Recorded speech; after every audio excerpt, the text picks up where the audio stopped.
Hello and welcome to my channel Science with Preeti. I am Preeti Prasad. Today we will be learning about equation of motion. Okay? So equations of motion कितने type के होते हैं और क्या होते हैं, आज इसके बारे में डिटेल स्टडी करेंगे. So let's get started. जैसे मान लो कोई ऑब्जेक्ट है, वो स्ट्रेट लाइन में यूनिफॉर्म एक्सेलरेटेड मोशन के साथ मूव कर रही है. ओके, यूनिफॉर्म एक्सेलरेटेड मोशन यानी जो मैंने प्रीवियस क्लास में बताया था कि अगर कोई ऑब्जेक्ट स्ट्रेट लाइन में मूव कर रही है और इसकी जो वेलोसिटी है इक्वल अमाउंट्स के साथ इक्वल टाइम इंटरवल्स में अगर वो इंक्रीज़ करती है या फिर डिक्रीज़ करती है, तो जो उसकी एक्सेलेरेशन होती है, जो उसकी त्वरण होती है, उस ऑब्जेक्ट की यूनिफॉर्म कहलाएगी, यानी वो एक समान त्वरण कहलाएगी.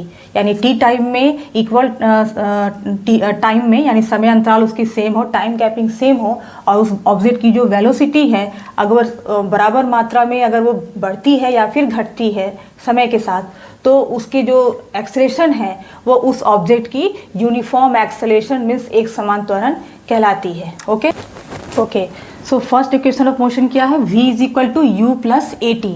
इस इक्वेशन को ड्राइव करने के लिए क्या करना है? पहले मान लो कोई ऑब्जेक्ट है जो इनिशियल वेलोसिटी u के साथ वो स्ट्रेट लाइन में मूव कर रही है, जो t टाइम के बाद उसकी वेलोसिटी हो जाती है v, और यूनिफॉर्म एक्सेलरेटेड मोशन के साथ वो स्ट्रेट लाइन में वो ऑब्जेक्ट मूव कर रही है. Okay, so acceleration equal to क्या होता है? जो from the definition of acceleration, change in velocity upon time taken.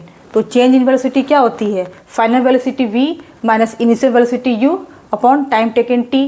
Okay, so ये क्या हो जाएंगे? इम्प्लाइज दैट एक्सेलरेशन, ये t जो है a से मल्टीप्लाई हो जाएंगे, तो ये हो गए ए टी और is equal to v minus u. Okay, therefore इस रिलेशन निकालेंगे, ये जो माइनस यू है इक्वल के इस तरफ आ जाएंगे तो हो जाएंगे plus. Okay, therefore v is equal to क्या हो जाएंगे? u plus a t, minus u इस तरफ आ जाएंगे तो हो जाएंगे u प्लस ए टी. ये क्या हो गया? हमें फर्स्ट इक्वेशन ऑफ मोशन हमें फाइंड आउट कर लिया. ओके, सो फाइनल वेलोसिटी किसी बॉडी की निकालनी हो तो उसका रिलेशन क्या होगा? उसका v is equal to u plus a t. Okay, so this is the first equation of motion. Okay, second equation of motion क्या है? s is equal to u t plus half a t square. Okay, so अगर वो कोई object जो है अगर वो straight line में मूव कर रही है, अगर वो इनिशियल वेलोसिटी u के साथ t टाइम के बाद वो फाइनल वेलोसिटी u भी गेन करती है और डिस्टेंस कवर करती है s. Okay, uniform accelerated motion के साथ मूव कर रही है और वो s डिस्टेंस कवर करती है t टाइम पे. ओके, इनिशियल वेलोसिटी है उसकी u और फाइनल वेलोसिटी है v. सो इसमें क्योंकि अगर वो बॉडी जो है वो डिस्टेंस कवर कर रही है, तो इसमें जो वेलोसिटी है फाइनल वेलोसिटी और इनिशियल वेलोसिटी, ये सब के बीच में रिलेशन फाइंड आउट करने के लिए हम क्या करेंगे? पहले इसकी एवरेज वेलोसिटी फाइंड आउट करेंगे. सो एवरेज वेलोसिटी क्या होती है? जब लॉन्ग डिस्टेंस जब बॉडी मूव करती है तो उसमें हम लोग क्या करते हैं? उसकी वेलोसिटी निकालने के लिए उसकी एवरेज वेलोसिटी निकालते हैं. Okay, so average velocity v is equal to क्या होती है? u प्लस बी, यानी कि initial velocity plus final velocity by 2. Okay, so distance travel, उस ऑब्जेक्ट ने जितना डिस्टेंस ट्रेवल किया था वो क्या था? हमने s माना है. ओके, s डिस्टेंस कवर किया है t टाइम में, so s is equal to क्या हो जाएगी? Average velocity into time taken. Okay, into time यानी v इंटू टी. तो एवरेज वेलोसिटी क्या है? u plus v by 2. ये जो डेफिनेशन से हमने लिखा, एवरेज वेलोसिटी v की value u plus v by 2 into t. Okay, अब इस u प्लस v में आप जो रिलेशन जो है ये v, ये फर्स्ट इक्वेशन ऑफ मोशन से v की वैल्यू हम यहाँ पे पुट कर देंगे. तो फर्स्ट इक्वेशन ऑफ मोशन में हमने क्या रिलेशन फाइंड आउट किया था? v is equal to u plus a t. Okay, so v की वैल्यू यहाँ पे हम पुट करेंगे तो क्या हो जाएगी? u plus a t. तो यहाँ u प्लस यहाँ पे u plus a t. Okay, upon 2 into time t. Okay, so अब ये u प्लस यू क्या हो जाएंगे? 2u. Okay, plus a t, और ये t से मल्टीप्लाई हो जाएंगे तो 2ut plus a t square. Okay, upon 2. अब इस दोनों को हम स्प्लिट कर देते हैं. स्प्लिट करने पे क्या हो जाएंगे? 2ut by 2 plus a t square by 2. ये 2 क्या हो जाएंगे? कैंसिल हो जाएंगे. तो क्या है फिर क्या बच गए? ut plus half a t square. That is the second equation of motion. तो ये हमने फाइंड आउट कर लिया सेकेंड इक्वेशन ऑफ मोशन. अब थर्ड इक्वेशन ऑफ मोशन के बारे में जाने. So third equation of motion find out करने के लिए हमें थर्ड इक्वेशन ऑफ मोशन क्या है? v square is equal to u square plus 2as.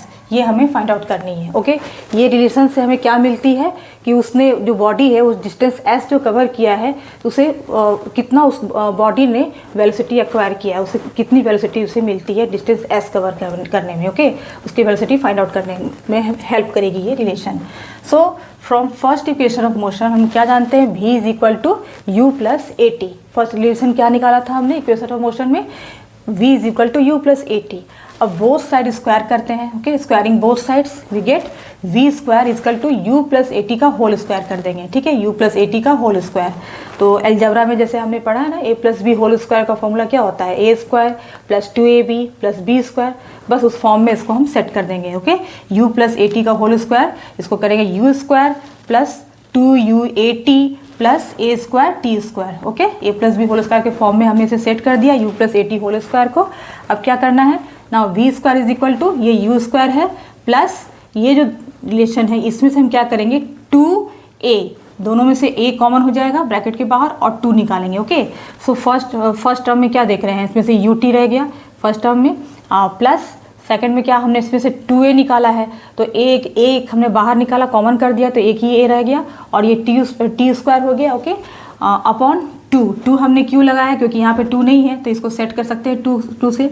Okay, अगर कैंसिल कर देंगे 2 कैंसिल हो जाएंगे तो वापस ये रिलेशन आ जाएंगे, तो इसको हम इस तरह से नीचे 2 लगा सकते हैं। ओके, अब ये क्यों हमने किया, क्योंकि v square equal to u square plus 2a और ये किस फॉर्म में आ गई, ये आ गई हमारी सेकेंड इक्वेशन ऑफ मोशन के फॉर्म में। सेकेंड इक्वेशन ऑफ मोशन हमने क्या फाइंड आउट किया था, क्या रिलेशन निकाला था, s is equal to u t plus half a t square. Okay, s is equal to u t plus half a t square. तो बस हमने यहाँ पे इसको वैल्यू के हमने इसकी जगह पर क्या लिख दिया एस, तो रिलेशन क्या हमें मिल गई, v square is equal to u square plus 2as। Okay, this is the third equation of motion. इससे हमें क्या होती है, जो बॉडी जो डिस्टेंस एस कवर कर रही है उसमें उसने कितना वेलोसिटी एक्वायर किया। ओके, सो इसी तरह से हम लोग फिर ग्राफिकल मेथड से भी हम इसको ग्राफिकली भी इसको रिलेशन को फाइंड आउट करेंगे इक्वेशन ऑफ मोशन को। Okay, so thank you.